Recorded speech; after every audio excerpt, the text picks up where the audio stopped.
Hello friends, नमस्कार। स्वागत है आप सभी का आदित्य क्लासेस में। आज हम लोग प्रयास बैच की इस सीरीज में प्रॉफिट एंड लॉस का नेक्स्ट पार्ट पढ़ने वाले हैं, जो कि है पार्ट नंबर 8। तो एक वीडियो में हम लोग एक टाइप के सवाल को डिस्कस कर रहे हैं, तो आज हम लोग अगला टाइप का सवाल डिस्कस करेंगे पार्ट 8 में। तो चलिए वीडियो को शुरू करते हैं। पार्ट 8।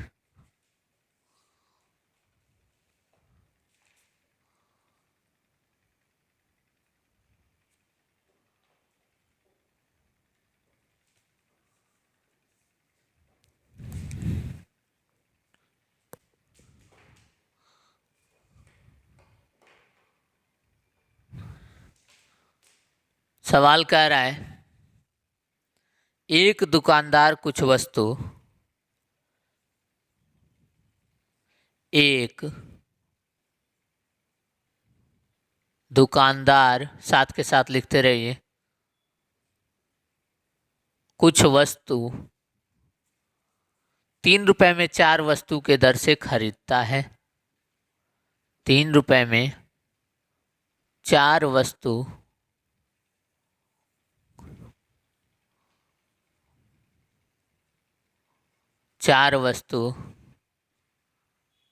के दर से खरीदता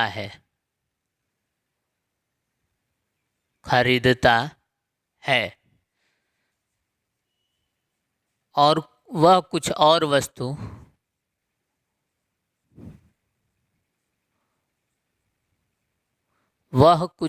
वस्तु 2 रुपए में 3 वस्तु के दर से खरीदता है। 3 वस्तु के दर से खरीदता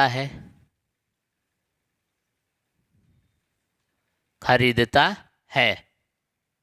इन सभी वस्तुओं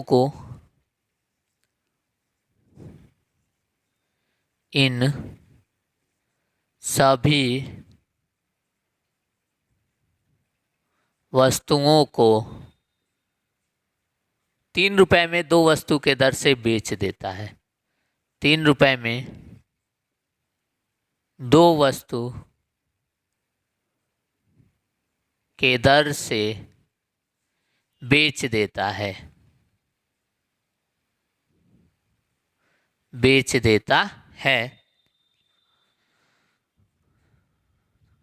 यदि पहले प्रकार और दूसरे प्रकार की वस्तु की संख्या का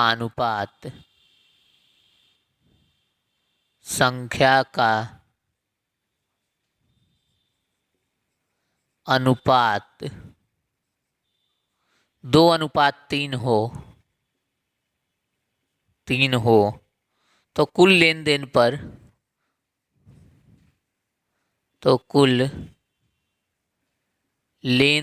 पर उसे कितने प्रतिशत का लाभ अथवा हानि हुआ।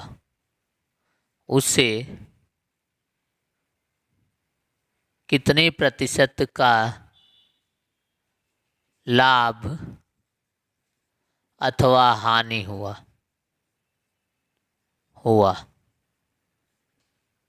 ये सवाल पिछले वाले सवाल से भिन्न इसलिए है क्योंकि पहले मान लीजिए 3 रुपए में 4 वस्तु की दर से उसने 5 वस्तु खरीदा, तो बाद में भी 2 रुपए में 3 वस्तु के दर से 5 ही वस्तु और खरीदता था।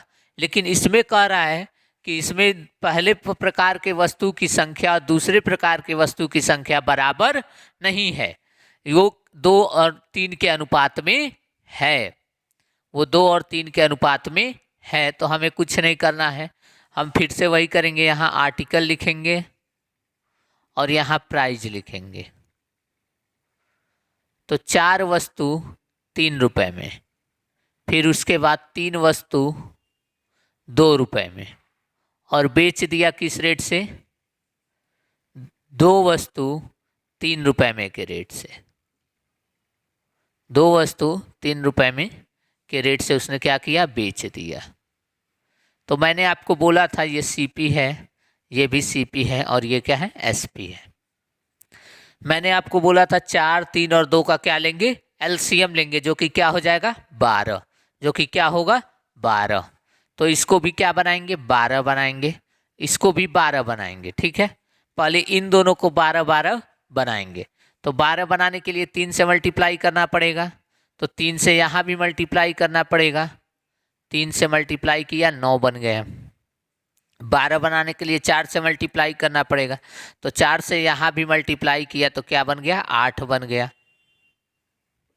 अब देखिए, पहले प्रकार के वस्तु की संख्या दूसरे प्रकार के वस्तु की संख्या का अनुपात क्या है? 2:3। अनुपात क्या है? 2:3। यानी कि पहले प्रकार की 2 वस्तु और दूसरे प्रकार की 3 वस्तु, तो पहले में 2 से गुणा कर देंगे और दूसरे में 3 से गुणा कर देंगे। तो इसमें जब 2 से गुणा करेंगे तो ये बन जाएगा 24। यहाँ पे सीपी लिख देते हैं। इसमें 2 से गुणा करेंगे तो ये क्या बन जाएगा? 24। और इसमें 3 से गुणा करेंगे तो ये बन जाएगा 36। तो 2 से हमने यहाँ गुणा किया, तो 2 से इसमें भी गुणा करेंगे तो ये बन जाएगा 18। और 3 से हमने यहाँ गुणा किया, तो 3 से इसमें भी गुणा करेंगे और ये बन जाएगा 24। ठीक है, तो टोटल उसने 24 और 36 मिला करके उसने कितना वस्तु खरीद लिया है? 24 + 36 ऐड करेंगे, 60 वस्तु उसने खरीद लिया है। यानी कि 30 गुना है, 30 से मल्टीप्लाई करना पड़ेगा, तो 30 से यहाँ मल्टीप्लाई करेंगे तो 30 से यहाँ भी मल्टीप्लाई करना पड़ेगा, और वो क्या हो जाएगा? 90 रुपये। समझ में आ रहा है? पहले हमने इसको बराबर बनाया, पहले हमने इसको क्या बनाया? बराबर। और जो अनुपात कर रहा है उससे ऊपर वाले में, और जो अनुपात बाद में दिया उससे नीचे वाले में क्या करेंगे? मल्टीप्लाई कर देंगे। तो ये बन जाएगा 24 और ये बन जाएगा 36। 12 12 किया हमने, फिर 12 में 2 से मल्टीप्लाई क्यों किया? क्योंकि इनकी संख्या बराबर नहीं थी, 2:3 के अनुपात में थी। तो 2 से इसमें मल्टीप्लाई किया, 24 बन गया। 3 से इसमें मल्टीप्लाई किया, 36 बन गया। तो 2 से जब यहाँ मल्टीप्लाई किए हैं तो इसमें भी 2 से मल्टीप्लाई करेंगे, 18 बन जाएगा। 3 से जब यहाँ मल्टीप्लाई किए हैं तो 3 से इसमें भी मल्टीप्लाई करेंगे 8 में, तो क्या बन जाएगा? 24 बन जाएगा। ठीक है, तो 24 बन गया। और फिर उसके बाद इसने 24 और 36 कुल मिलाकर उसने 60 वस्तु खरीदा है, तो 60 वस्तु बेचेगा भी, तो ये 30 गुना है, तो रुपया भी 30 गुना हो जाएगा, 90 रुपये। तो टोटल जोड़ लेंगे तो 60 वस्तुओं को उसने कितने में खरीदा है? 42 रुपये में। 42 रुपये में 60 वस्तुओं को खरीदा है। 8 4 12, 2 1 3 और 1 4, 42 रुपये में उसने 60 वस्तुओं को खरीदा है। और 60 वस्तु बेच किस दर से रहा है? 90 रुपये के दर से। यानी कि 42 में खरीदा और 90 में बेच रहा है, तो फायदा कितने का हो रहा है? 48 का, गुणे 100 बटा में सीपी क्या है? 42 है। 6 8 जा 48, 6 7 जा 42, यानी कि 800/7%। ये क्या बन जाएगा? आंसर बन जाएगा। लाभ गुणे 100, 48 का फायदा हो रहा है, 42 में खरीदा 90 में बेच रहा है, तो कितने का फायदा हुआ? 48 का। तो 48 गुणे 100, सीपी क्या है? 42 है। कितने में खरीदा है? 42 में खरीदा है। तो 6 7 जा 42, 6 8 जा 48, 800/7%, 800/7%। ठीक है, नोट कर लीजिए। हमें वस्तुओं को पहले बराबर बनाना है और फिर जितना अनुपात में कर रहा है उससे क्या करेंगे? मल्टीप्लाई कर देंगे। यहाँ 5:4 कहता है तो इसमें 5 से मल्टीप्लाई करते, इसमें 4 से मल्टीप्लाई करते हैं। ठीक है, यहाँ 1:2 कहता है तो इसमें 1 से मल्टीप्लाई करते, इसमें 2 से मल्टीप्लाई करते। जितना अनुपात कहे, लेकिन पहले क्या करना है? बराबर बनाना है। पहले क्या करना है? बराबर बनाना है। उसके बाद जैसा अनुपात कहता है उसके अनुसार मल्टीप्लाई कर देना है, लेकिन पहले आपको बराबर बनाना पड़ेगा। चलिए, आपने नोट कर लिया होगा। अब बढ़ते हैं दूसरे मेथड की तरफ, जो आपको मैंने बता रखा है पहले ही कि रुपया ऊपर और आर्टिकल नीचे लिख देंगे।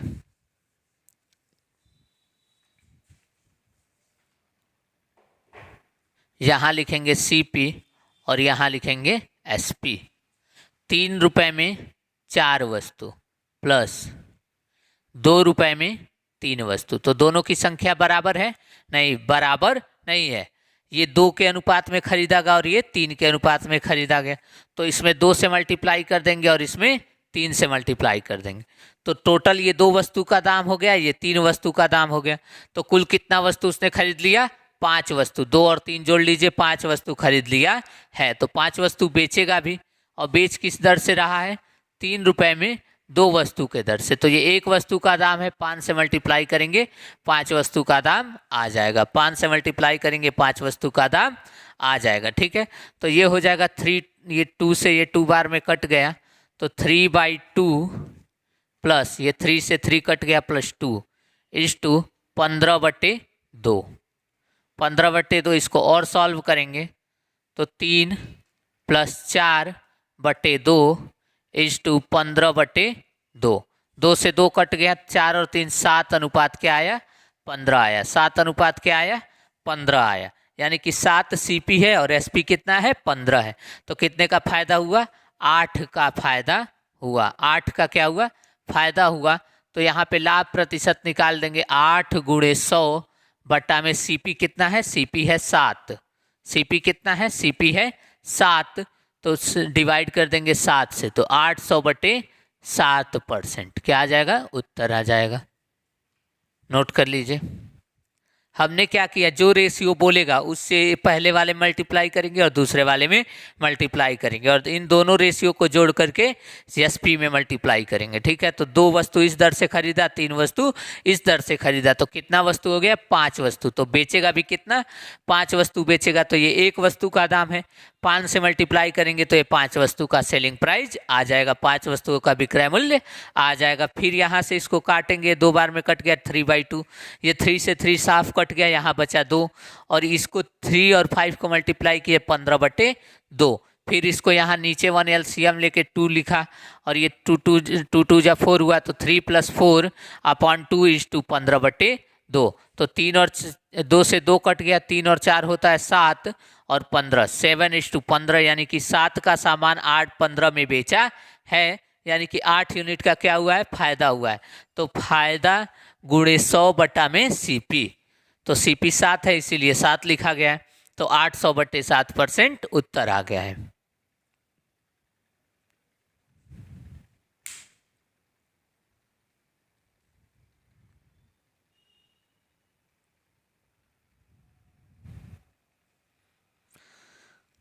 चलिए, नोट कर लिया होगा आपने।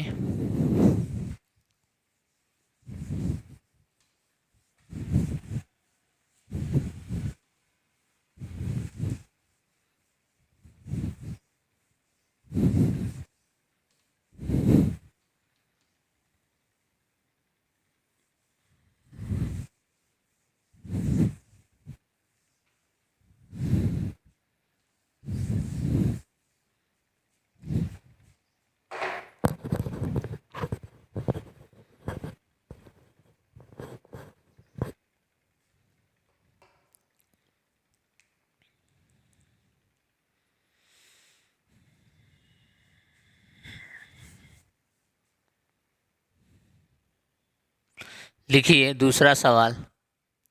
एक दुकानदार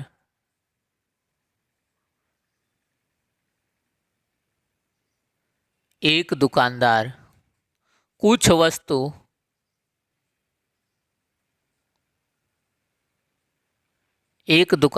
कुछ वस्तु 3 रुपए में 2 वस्तु के दर से खरीदता है। 3 रुपए में 2 वस्तु के दर से खरीदता है,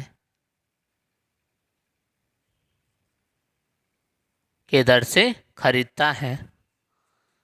वह कुछ और वस्तु वह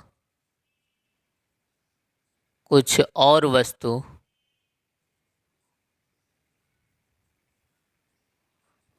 और वस्तु 3 रुपए में 4 वस्तु के दर से खरीदता है, खरीदता है। इन सभी वस्तुओं को, इन सभी वस्तुओं को, इन सभी वस्तुओं को 3 रुपए में इन सभी वस्तुओं को 5 रुपए में 4 वस्तु के दर से बेच देता है। 5 रुपए में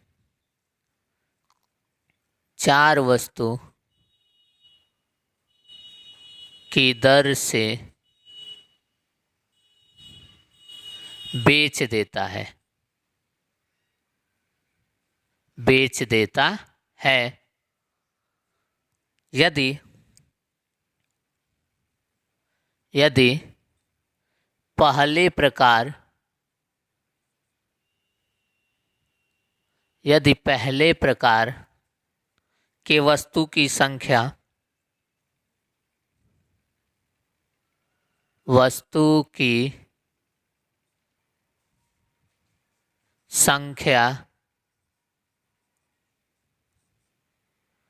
दूसरे प्रकार के वस्तु की संख्या से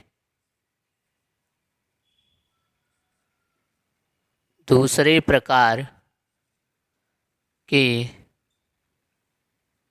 वस्तु की संख्या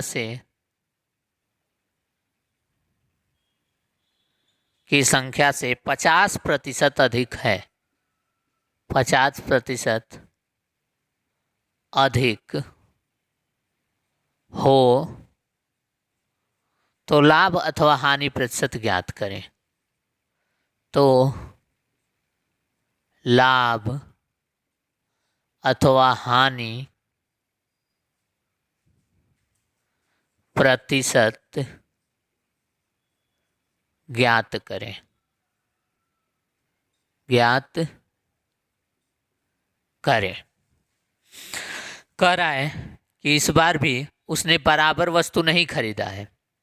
पहले प्रकार की वस्तु की संख्या दूसरे प्रकार के वस्तु की संख्या से 50% अधिक है, यानी कि 50% का मतलब हुआ 1/2, यानी कि दूसरे प्रकार के वस्तु की संख्या 2 है तो पहले प्रकार के वस्तु की संख्या 1 अधिक क्या हो जाएगी, 3 हो जाएगी।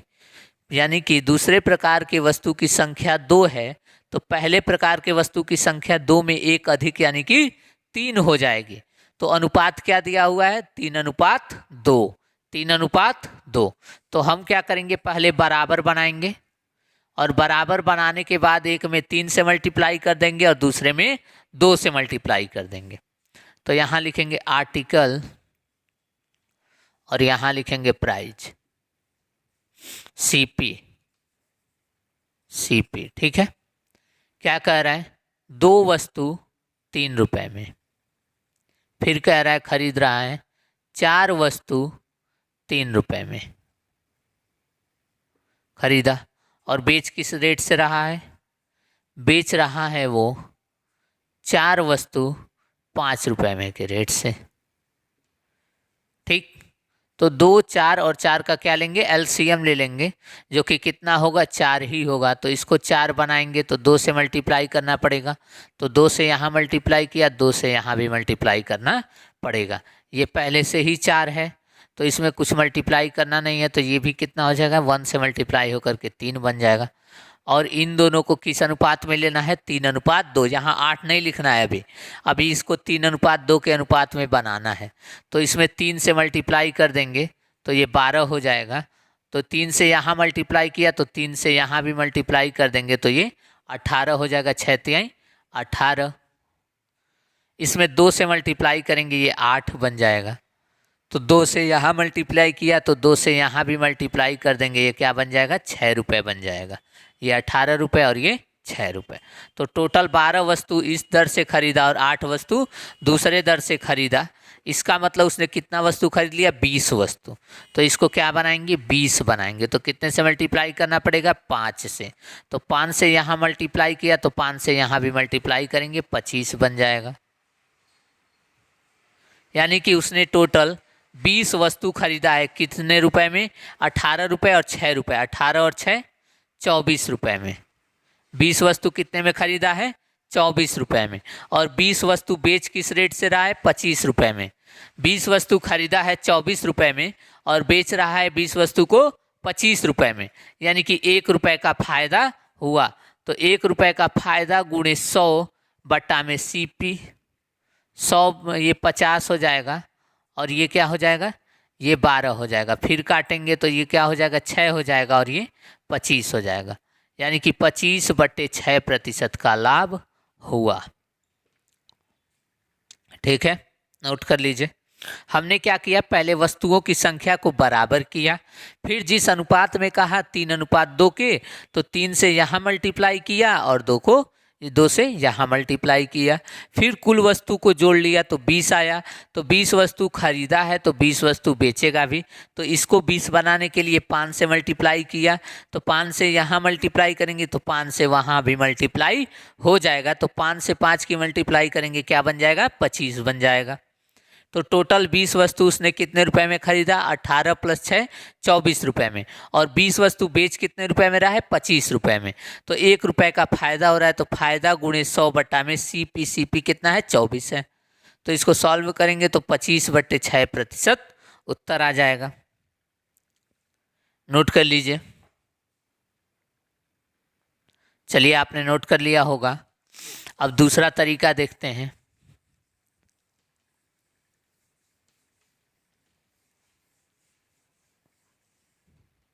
दूसरा तरीका कह रहा है कि CP यहाँ लिखिए और SP यहाँ लिखिए। रुपया ऊपर 3 रुपये में 2 वस्तु प्लस 3 रुपये में 4 वस्तु। किस अनुपात में? यहाँ 3 से मल्टीप्लाई, यहाँ 2 से मल्टीप्लाई, क्योंकि 3:2 में लाना है। तो यहाँ 3 से मल्टीप्लाई, यहाँ 2 से मल्टीप्लाई। ये एक वस्तु का दाम है तो 3 से मल्टीप्लाई करेंगे तो 3 वस्तु का दाम आ जाएगा। ये 2 एक वस्तु का दाम है, 2 से मल्टीप्लाई करेंगे तो 2 वस्तु का दाम आ जाएगा। तो टोटल कितना वस्तु हुआ? 3 + 2 5 वस्तु। तो इधर किससे मल्टीप्लाई करना पड़ेगा? 5 से। तो 5 रुपये में 4 वस्तु, इससे मल्टीप्लाई कर दीजिए 5 से। अब सॉल्व कर लीजिए तो ये हो जाएगा 9/2 + 6/4 = ये हो जाएगा 25/4। LCM लेंगे तो 4 LCM हो जाएगा।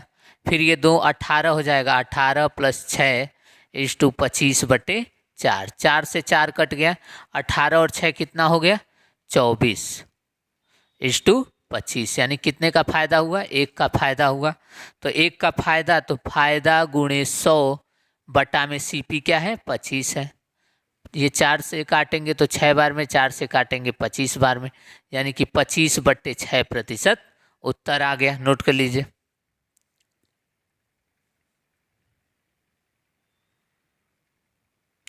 चलिए, आपने नोट कर लिया होगा। अब आपको होमवर्क के लिए सवाल दे देते हैं।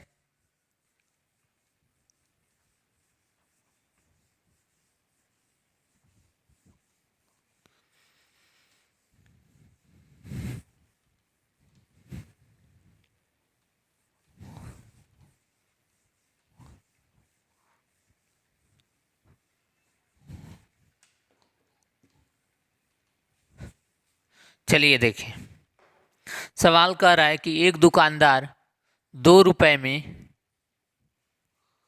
5 वस्तु के दर से कुछ वस्तु खरीदता है और कुछ और वस्तु 3 रुपये में 7 वस्तु के दर से खरीदता है।